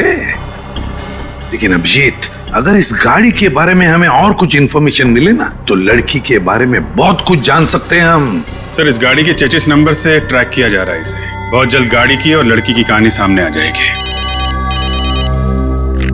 आसान के क्या सर वो रही। श्रेया, तुम्हें पूरा यकीन है कि यही वो जगह है जहाँ से भाड़े पे गाड़ी ली गई थी? हाँ सर, यही वो जगह है। तुझे फिर से छुट्टी चाहिए? जी साहब। एक काम करता हूँ, तुझे लंबी छुट्टी के लिए भेज देता हूँ, ठीक है? साहब ऐसा मत कीजिए, मेरे बीवी बच्चों का क्या होगा? अभी तू जा, मैं बाद में बात करता हूँ। ठीक है साहब, सोच के बताइएगा। कहिए। भाई साहब, कंपनी के मालिक आप ही हैं? जी हाँ, मैं ही इस कंपनी का मालिक हूँ, लेकिन मैं आपको पहले ही बता दूं, मेरे रेट फिक्स हैं। देखिए भाई साहब, हम आपकी गाड़ी लेने नहीं आए, जो आपकी गाड़ी गुम हुई है उसके बारे में हम कुछ बताने आए। हम लोग सीआईडी से। अच्छा, मेरी सफेद मैट गाड़ी मिल गई? आपको कैसे पता हम उसी गाड़ी के बारे में बात कर रहे हैं? अरे मैडम, 3 साल पहले वही सफेद गाड़ी तो चोरी हुई थी, कहाँ है वो? आपकी वो गाड़ी हमें कंसारा जंगल के पास से मिली। कंसारा के पास वाले जंगल में? जी हाँ, कंसारा जंगल। आप ये बता सकते हैं कि वो गाड़ी आपसे भाड़े पे किसने ली थी? बिल्कुल बता सकता हूँ, ये गाड़ी एक लड़की ने भाड़े पर ली थी 3 दिन के लिए, 2 नवंबर से लेकर 5 नवंबर तक के लिए। लेकिन 5 नवंबर की रात को 10 बजे अचानक उसका फोन आया कि मैं कल सुबह आपकी गाड़ी लौटा दूंगी। लेकिन वो कभी वापस आई ही नहीं। आपको कैसे मालूम? हमें सब मालूम। अब मैडम, अगर वो लड़की मिले तो उसे मेरे पास ले आइएगा, मुझे सब हिसाब किताब चुकता करना है उससे। अच्छा ये बताइए कि आपने पुलिस कंप्लेंट नहीं लिखवाई? सर कंप्लेंट की थी, लेकिन उसका कोई फायदा नहीं हुआ। लेकिन मेरी गाड़ी कंसारा कैसे पहुंच गई? देखिए अभी तहकीकात चल रही है, हम उस लड़की को ढूंढ रहे हैं फिलहाल। अच्छा ये बताइए कि ये गाड़ी ली किसने थी? आप उस लड़की का नाम बता सकते हैं? हाँ, मुझे बराबर याद है, उस लड़की का नाम था रिधिमा। रिधिमा? फिर तो एड्रेस भी होगा आपके पास। जी। ये टेस्ट करने के बाद किसे पता था ये नतीजा सामने आया? सर ये तो कोई और ही चक्कर लगता है। तुम ठीक कह रही हो तारिका, मुझे भी यही लगता है। हाँ सालुंके, क्या पता चला? बॉस यूं समझ लो कि भागते चोर की लंगोटी पकड़ में आ गई। देख सालुंके, गोल गोल बातें बनाना बंद कर और काम की बात कर। देखो ये तो सबको पता है कि वहाँ फार्म हाउस में गोलियां चली थी, उसमें से 2 गोलियां ईंटों पर जाकर के लगी और बाकी की गोलियां टीन से टकरा करके लौट गई। यार सालुंके, हमें तो वहां से सिर्फ 2 ही गोलियां मिली, बाकी गोलियों का तो पता ही नहीं। एक बात और, उस गोलीबारी में या तो किसी की मौत हुई है या कोई बहुत बुरी तरह से घायल हुआ है। घायल हुआ है? ये तो पूरी यकीन के साथ कह सकता है।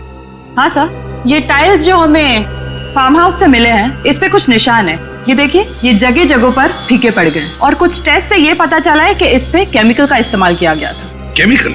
वो किस लिए? खून साफ करने के लिए। खून साफ करने के लिए?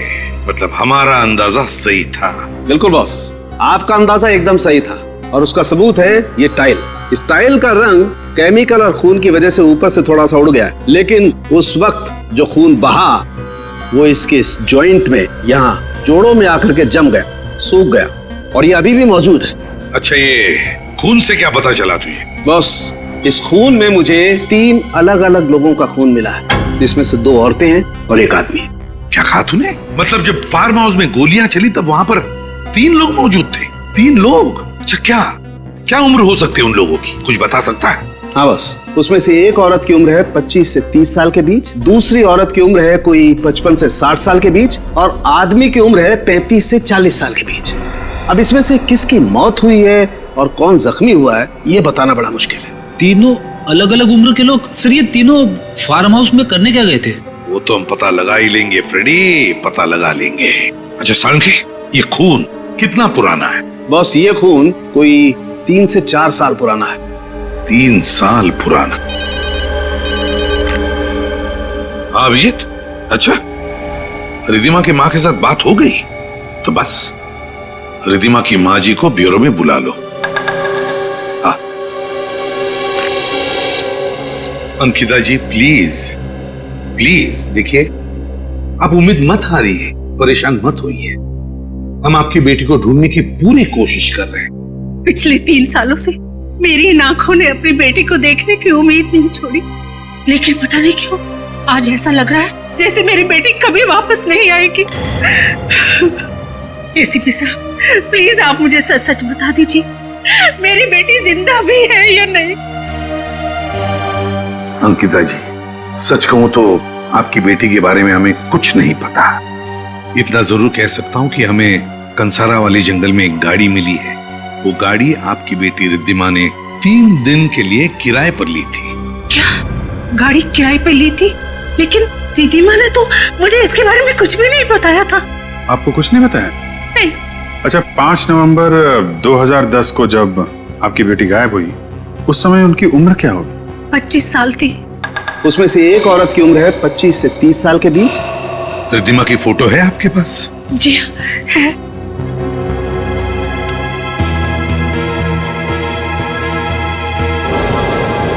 आपने इनके गायब होने की पुलिस में रिपोर्ट तो लिखवाई होगी ना?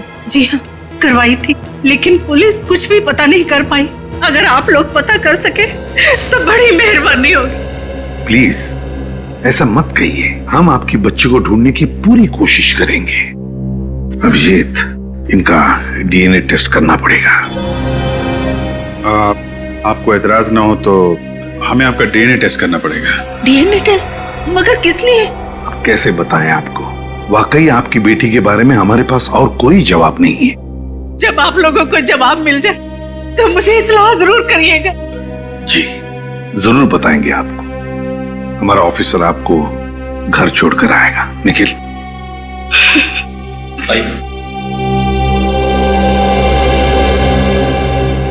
सर कहीं इनका डीएनए मैच न कर जाए।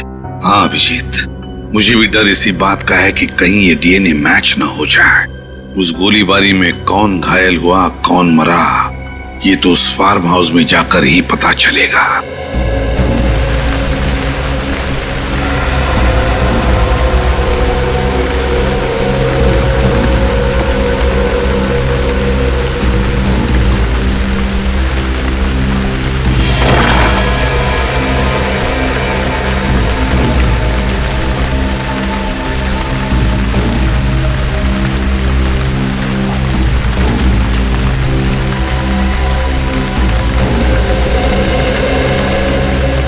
वैसे तो आप सभी लोग जरा परेशान होंगे ना कि आप लोगों को यहाँ इस फार्म हाउस पर क्यों बुलाया मैंने? देखिए सर, मेरी समझ में कुछ भी नहीं आ रहा। लगता है ये मनोज फार्म हाउस मेरा पीछा नहीं छोड़ेगा। जब मैं सब कुछ बता चुकी हूँ तो फिर दोबारा मुझे यहाँ बुलाने का क्या फायदा? फायदा क्या नुकसान क्या, ये हम तय करेंगे मैम। 1 मिनट से, आपका कहने का मतलब है कि क्या ये सब हमने? मैंने कब कहा कि ये सब तुमने किया? हम तो सिर्फ हमारे सवालों का सही सही जवाब चाहते हैं और कुछ नहीं। तो जो भी सवाल करना है इनसे कीजिए ना, मिस्टर केतन से। फार्म हाउस तो मैं इन्हें बेच चुका हूँ सर। ये आप क्या कह रहे हैं? हाँ क्या मतलब है आपका? आपका कहने का मतलब है कि ये सब मैंने किया है? अरे ये फार्म हाउस तो आप ही ने तोड़वाया है ना। क्या मतलब? देख लिया, सुन लो, मैंने तुमसे मना किया था कि ये फार्म हाउस मत खरीदो, पर तुम हो कि अपनी जिद के सामने किसी की नहीं सुनती हो। अब भुगतो।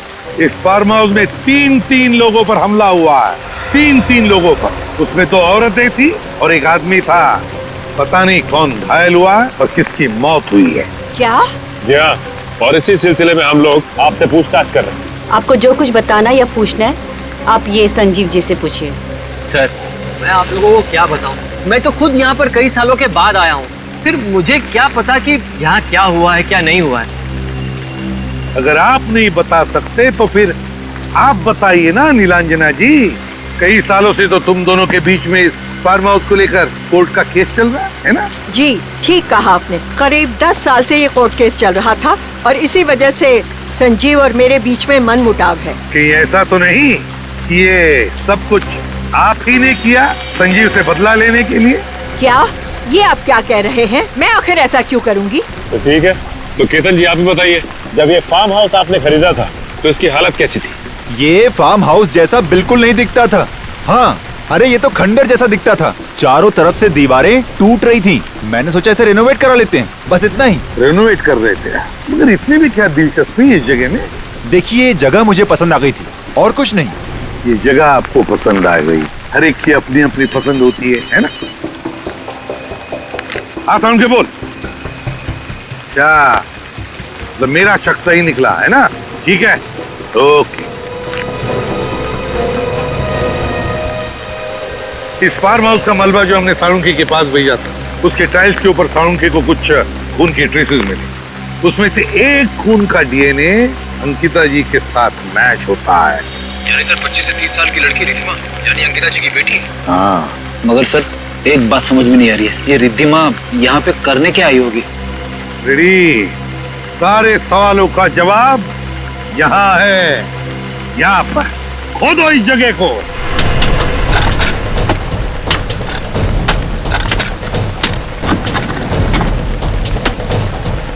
निखिल, जोर से।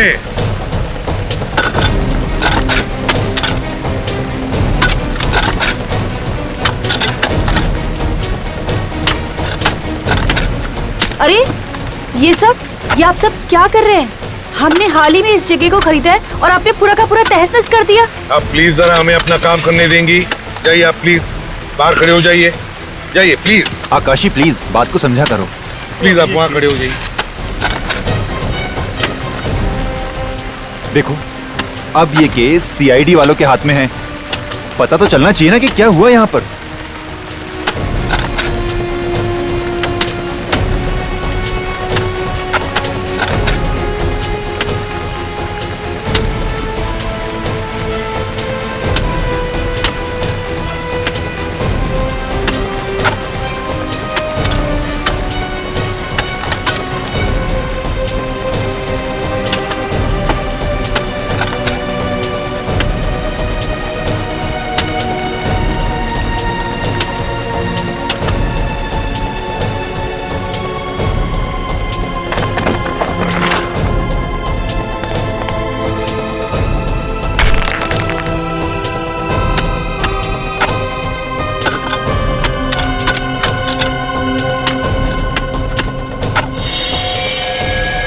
सर, हाँ?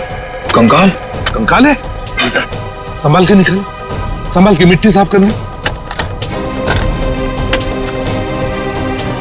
सर ये दोनों कंकाल तो औरत के हैं। हाँ, पता नहीं कितने सालों से दफन हुए हैं यहाँ पर। रेडी, काम करो, जरा खोदो और देखो कहीं उस आदमी को भी यहाँ पर नहीं दफना हुआ। संभाल के, आराम से आराम से। लगता है इसकी उम्र 25 से 30 साल के बीच में होगी। इसकी उम्र 25 से 30 साल की? एक बात और। वो क्या? इस ज्यादा उम्र वाली औरत को गोलियां मारी गई हैं 2, और इस यंग लड़की के सर पे वार किया गया किसी भारी चीज से। सर अगर गोलियां चली हैं तो फिर उनके पास गन भी होगी, और गन थी तो फिर लड़की के सर पे भारी चीज से वार क्यों किया? वही तो। साउंड के, इनके चेहरे बन गए? हाँ, इन दोनों के चेहरे लगभग तैयार है, मैं देखता हूं। सर मुझे लगता है उस आदमी ने ही इन दोनों औरतों का खून किया है, और ऐसा करते वक्त वो खुद भी घायल हुआ होगा। हो सकता है फ्रेडी, बिल्कुल हो सकता है। बॉस, ये देखो चेहरे बन गए। ये देखो बॉस, ये है वो 25 से 30 साल वाली लड़की का चेहरा, और ये दूसरी औरत का चेहरा। ये तो रिद्धिमा है। इसकी हड्डियों का डीएनए इसकी माँ के डीएनए के साथ मैच होता है। सर ये दूसरी औरत कौन हो सकती है? वो तो पता लगाना पड़ेगा। एक काम करो, इसकी फोटोग्राफ्स सारे न्यूज चैनल और पुलिस स्टेशन में भेज दो। किसी ना किसी ने तो इसे देखा ही होगा। मगर सर ये बेचारी रिद्धिमा अब सामने से चल के मरने के लिए फार्म हाउस में क्यों चली आई? वही तो पता लगाना है सचिन की है। रिद्धिमा उस फार्म हाउस तक क्यों गई वो उस फार्म हाउस में? मगर सर उस घायल आदमी का पता कैसे लगा? पता लग सकता है फ्रेडी, पता लग सकता है। अगर वो घायल हुआ है तो जरूर इलाज करवाने के लिए किसी हॉस्पिटल या क्लिनिक में गया होगा। तो उस फार्म हाउस के आसपास जितने भी हॉस्पिटल या क्लिनिक्स हैं, सब में जाकर के पूछताछ करो, पता लगाओ क्या कोई इलाज करवाने आया था क्या।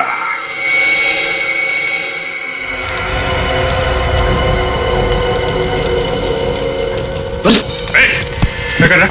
ये तो रिकॉर्ड चला रहा था। रिकॉर्ड चला रहा है?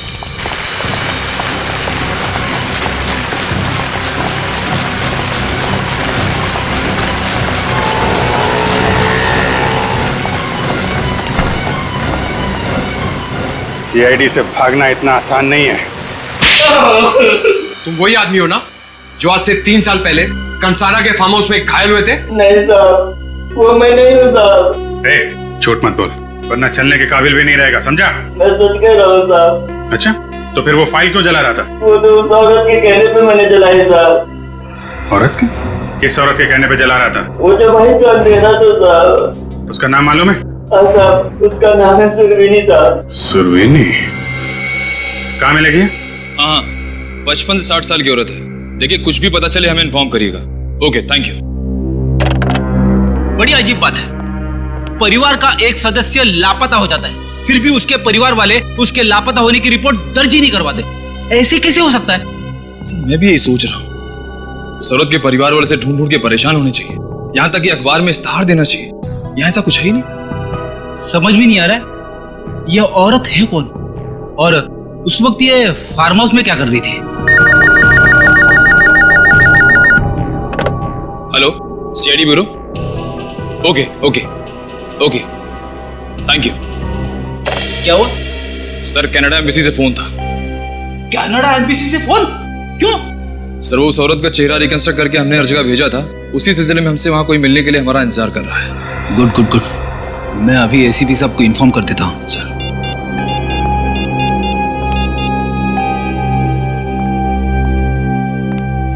अब हेलो सर। उस फोटो वाली लड़की के बारे में कुछ पता चला? एसीपी साहब, आपने जो फोटो हमको भेजे उसको हमने अपने रिकॉर्ड में चेक किया। हमको पता चला कि वो औरत कनाडा की रहने वाली है। कनाडा की?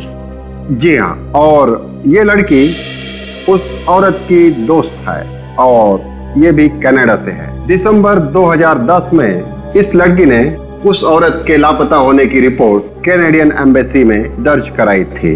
हमने इसको कनाडा से यहाँ बुलाया है। आप उनकी दोस्त हैं? जी सर। क्या नाम है आपका? ईरा। ईरा? ईरा, आप कैसी जानती है उनको? हम दोनों एक ही कंपनी में काम करते थे, इसलिए हम अच्छे दोस्त भी थे। तो क्या उनके कोई रिश्तेदार या करीबी दोस्त वगैरह कोई आए नहीं आपके साथ? नहीं सर, उनका कोई करीबी रिश्तेदार था ही नहीं। तो फिर नवंबर 2010 में ये औरत कनाडा से हिंदुस्तान क्या करने आई थी? कह रही थी कि कोई कोर्ट कचहरी का मामला सुलझाना है। कोई कोर्ट कचहरी का मामला? कैसा मामला? कुछ पता है आपको? ये तो मुझे नहीं पता, पर आप लोग इतने सवाल क्यों पूछ रहे हैं? आखिर हुआ क्या है? देखिए, उस औरत का और एक जवान लड़की दोनों का खून हुआ है और उसकी तहकीकात हम लोग कर रहे हैं, हम सीआईडी से। क्या? कब? ये सब कैसे हुआ? किसने किया? उसी का पता लगाने की कोशिश कर रहे हैं हम लोग। वैसे नाम क्या था आपकी दोस्त का? नीलांजना। क्या कहा? नीलांजना? जी। ये कैसे हो सकता है? क्या आप इस औरत को जानती है? कभी देखा है इसे? नहीं सर, मैं इन्हें नहीं जानती, मैं इन्हें पहली बार देख रही हूँ। आप इसे नहीं पहचानती? इन्हें पहले कभी नहीं देखा? आई सी। तो सारा चक्कर ये है। अरे दूध वाले को भी ना आज इतनी देर से आना था, ये कोई वक्त? अरे आप लोग इस वक्त यहाँ? अरे आप ठीक तो है ना? हाँ ठीक तो हूँ। क्यों, क्या हुआ? अरे आपकी जान को खतरा है नीलांजना जी। मेरी जान को खतरा? लेकिन मेरी जान को क्यों खतरा है? क्योंकि आप संजीव की आंटी हैं कोई है जो नहीं चाहता है कि संजीव और उसके परिवार वालों में से कोई जिंदा रहे? सर एक काम करते हैं, निरंजना जी को जेल ले जाते हैं। हाँ, उससे ज्यादा महफूज जगह हो ही नहीं सकती। खूनी हमला ही नहीं करेगा। जेल? मैं क्यों जेल जाऊं? मैंने क्या किया? अरे आप समझ क्यों नहीं रही हैं? क्योंकि आप नीलांजना है, संजीव की आंटी। खूनी को जैसे पता चलेगा कि आप नीलांजना है, संजीव की आंटी, वो आपको मार देगा। फार्म हाउस हथियाना चाहता है ना। और खूनी ने एक बार संजीव को मारने की कोशिश भी की है। क्या? संजीव को मारने की कोशिश की? हाँ, और संजीव ने उसे बता भी दिया है कि आप उसकी निरंजना आंटी हो। लेकिन मैंने किसी का क्या बिगाड़ा है? मैं तो... अरे आप परिस्थिति की गंभीरता को समझ क्यों नहीं रही है नीलांजना जी? 3 साल पहले इसी चक्कर में फार्म हाउस में गोलीबारी हुई है। चलिए चलिए, जेल में ले चलते हैं आपको, क्योंकि आपकी जिंदगी और मौत का सवाल है नीलांजना जी। जल्दी। छोड़िए मुझे, मैं जेल क्यों जाऊं? मैंने क्या किया है? मैंने कुछ नहीं किया, और फिर मैं नीलांजना हुई नहीं, मैं तो सुरवीनी हूँ। अब आया ना ऊंट पहाड़ के नीचे। सुरवीनी जी। नवी, अंदर आओ। जरा देखो, यही है वो जिन्होंने तुम्हें पैसे दिए थे क्लिनिक के रिकॉर्ड जलाने के लिए? ये कौन है और ये यहाँ क्या कर रहा है? यही आवाज थी साहब, यही औरत है। ये सरासर झूठ बोल रहा है, बकवास कर रहा है, मेरी कुछ समझ में नहीं आ रहा। कोई बकवास नहीं है ये। आपने इसे पैसे दिए थे क्लिनिक से रिकॉर्ड जलाने के लिए। बोलिए। मुझसे गलती हो गई साहब, मुझसे बहुत बड़ी गलती हो गई, माफ कर दीजिए। अब इस गलती का प्रायश्चित कीजिए और बताइए, 5 नवंबर 2010 को उस फार्म हाउस से जो आदमी घायल होकर क्लिनिक में गया था, कौन था वो?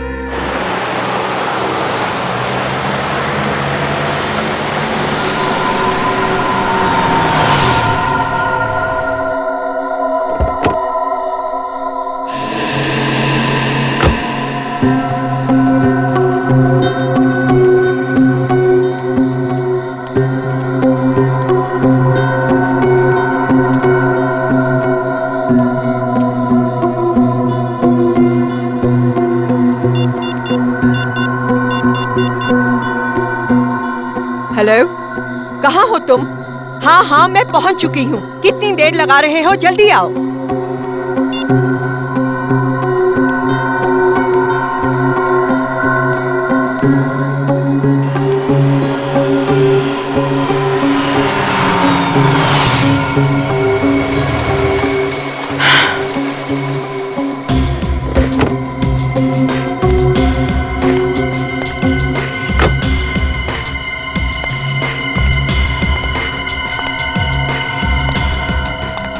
दो घंटे से इंतजार कर रही हूँ मैं, इतना वक्त क्यों लगा दिया? मेरी जिंदगी और मौत का सवाल है, ऐसे में बिना सोचे समझे एक भी कदम उठाना मेरे लिए खतरनाक हो सकता है। अच्छा, रिधिमा और निरंजना आंटी का खून करते समय तो तुम्हें इतना वक्त नहीं लगा था? चुप, ऐसी बातें इतनी ऊंची आवाज में नहीं करते। तुम्हें पता है हमारे पीछे सीआईडी पड़ी है। सीआईडी, जानते हो तंग आ चुकी हूँ मैं सीआईडी से भागते भागते, और तुम्हारा साथ देते देते नहीं सहा जाता अब मुझसे। क्या मतलब? क्या इरादा है तुम्हारा? मेरा इरादा ये है कि मैं सीआईडी को सब सच सच बता दूंगी। और मैं क्यों किसी से डरूं? मैंने किसी का खून नहीं किया। मगर मैंने तो किए हैं, एक नहीं दो खून किए हैं मैंने, और तीसरा खून करने से पहले मेरे हाथ कांपेंगे नहीं। तुम ऐसा नहीं कर सकते। मैं ऐसा ही करूंगा। सीआईडी? क्यों संजीव जी, अपने आप को बड़े चालाक समझते हो? हैं? चलो हमारे ब्यूरो में चलो, तुम्हारी सारी चालाकी निकालते हैं। ले चलो इसे। तेरा भागना बेकार है। सुरवीनी पर जानलेवा हमला किया तुमने, मगर वो बच गई। मगर 2 खून तो कर चुके ही हो तुम, इसलिए तुम्हें फांसी के फंदे से कोई बचा ही नहीं सकता। मेरे पास और कोई चारा नहीं था।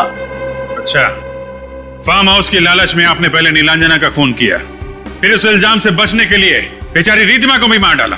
ये सब मेरे उस निकम्मे अंकल की वजह से हुआ है। अंकल की वजह से? इसमें उनका क्या दोष है? उन्होंने अपनी वसीयत में ये फार्म हाउस मेरे और नीलांजना आंटी के नाम कर दिया था। उस नीलांजना आंटी के नाम कभी थी ही नहीं। मतलब जिस औरत को तुमने मारा वो तुम्हारी नीलांजना आंटी थी नहीं? नहीं। और अगर आपको मेरी बात पर यकीन ना आए तो इस ईरा से पूछ लीजिए, उसकी दोस्त है ये। क्यों ईरा जी, क्या कह रही हैं? जी सर, ये सच कह रहे हैं। मैं वो फार्म हाउस बेचना चाहता था और वसीयत के मुताबिक जब तक निलंजना आंटी उस वसीयत पर दस्तखत ना करे वो फार्म हाउस बिक नहीं सकता था और किसी ट्रस्ट में चला जाता। और निलंजना नाम की कोई आंटी तो थी ही नहीं। इसलिए मैंने फैसला किया क्यों ना मैं ही किसी को निलंजना आंटी बनाकर पेश करूं। मगर इससे पहले कि मैं ऐसे करता, कोई औरत कनाडा से आ गई और आकर मेरी निलंजना आंटी होने का दावा करने लगी। मैंने उससे मिलने का फैसला किया। आइए आइए आइए आइए।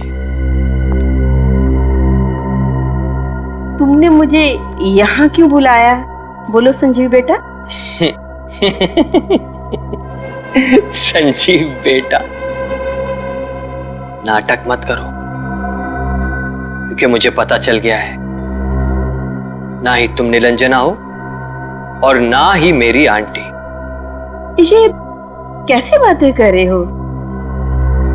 सच कह रहा हूं, इसलिए अब तुम भी सच सच बता दो, वरना तुम क्या कर लोगे संजीव बेटा? कल तुम अपनी आंखों से देखोगे कि मैं अपने आप को सही निलंजना साबित करूंगी। और वीरेंद्र जी, जो तुम्हारे अंकल हैं, उनकी प्रॉपर्टी पर मेरा भी हक है और तुम कुछ नहीं कर पाओगे। मैं केस कर दूंगा तुम्हारे ऊपर, अदालत में साबित कर दूंगा कि तुम निलंजना नहीं हो। शायद तुम साबित कर भी दो, लेकिन साबित करते करते तुम्हें कई साल लग जाएंगे, ये तुम भी जानते हो। और तब तक तुम इस फार्म हाउस की एक भी ईंट को बेच नहीं पाओगे। मैं जान ले लूंगा तुम्हारी। मैं एक औरत हूं, इसलिए मुझे कमजोर मत समझना। गन चलाना मुझे भी आता है। ओके, चलाओ गोली। मैं चला दूंगी। चलाओ ना। अरे चलाओ ना। मैं मार दूंगी। इसको तो मार दूंगी मैं। छोड़ मुझे। मैंने कभी सोचा भी नहीं था कि वो औरत मेरे खिलाफ ही साजिश रचेगी। रिद्धिमा, उसे क्यों मारा? उसने क्या बिगाड़ा था तुम्हारा? उसने मुझे खून करते हुए देख लिया था, इसीलिए अपने आप को बचाने के लिए मैंने उसका भी खून कर दिया। रिद्धिमा और नीलांजना को मारकर तुमने उन दोनों को फार्म हाउस में गाड़ दिया और उस पर टाइल्स लगा दिए ताकि किसी को पता न चले। मगर रिद्धिमा और नीलांजना के कंकाल ही तुम्हारे खिलाफ सबूत बन गए। अब तुम्हें फांसी के फंदे से कोई नहीं बचा सकता। इस तरह के और भी एपिसोड देखने के लिए हमारे चैनल को सब्सक्राइब करें और बेल आइकन दबाना ना भूलें।